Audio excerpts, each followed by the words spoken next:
Hello everyone, আমি পুনম। আমার একটি নতুন ব্লগে সবাইকে স্বাগতম। আজ হলো নবমী, আর এই নবমী রাতে আমরা সেজেগুজে চলে এসেছি পাড়ার মন্দিরে। 3 দিন ধরে ঘুরেই চলেছি, তাই আজ ভেবেছি যে পাড়ার মন্দিরে বসে প্রোগ্রাম দেখব।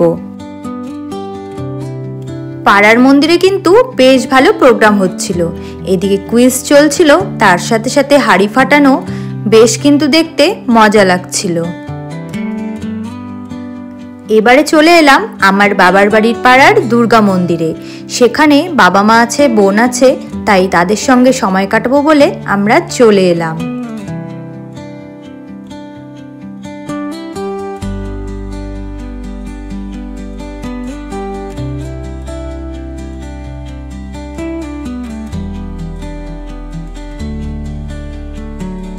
এখানে মা বাবা বোন প্রত্যেকেই আছে, তাদের সঙ্গে আমরা বসে পড়লাম।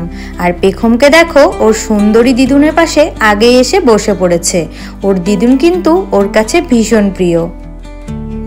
আমরা কিন্তু এবারে চলে এসেছি রুদ্রাণীতে, কারণ অনেকটা রাত্রি হয়েছে, আমাদের ভীষণ খিদে পেয়ে গেছে।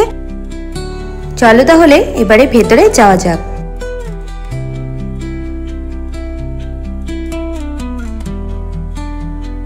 ভেতরে ঢুকতেই মামার ছেলের সাথে দেখা হয়ে গেল। মামার ছেলে এসেছিল গঙ্গারামপুরে ঠাকুর দেখতে, আর ওরা ডিনার করতে চলে এসেছে রুদ্রাণীতে। আসলে আমার মামার বাড়ি হিলিতে, আর মামারা থাকে কলকাতায়। রুদ্রাণীতে এসে ভেতরে দেখছি পল্লবীদিরাও এসেছে, তো পল্লবীদিদের সাথে দেখা হয়ে গেল। তো একসাথে একটা বড় টেবিল বুক করে নিলাম। সেই টেবিলে বসে আমরা অনেক মজা করে খাওয়া দাওয়া করলাম। খাবার দাবার অর্ডার করার পরে হাতে অনেকটা সময় ছিল। সেই সময়টুকু আমরা এই সাইডে এসে একটু ফটো তুলছিলাম আর ঘুরছিলাম।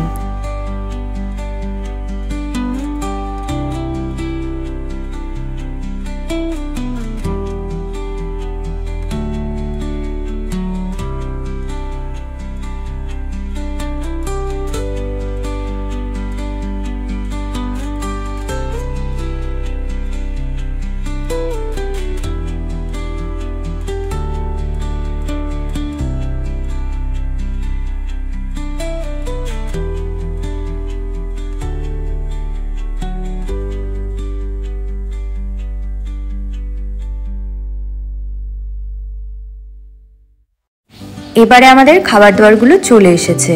এই দেখো, ফার্স্টেই দিয়ে দিয়েছিল ফিশ ফ্রাই, তারপরে ছিল মাটন কষা, চিকেন কষা, পোলাও আর মিক্সড ফ্রায়েড রাইস।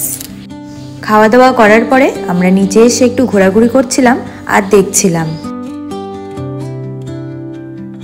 অনেকটা রাত্রি হয়ে গেছে, এবারে আমাদের যেতে হবে, তাই আমরা বেরিয়ে পড়েছি।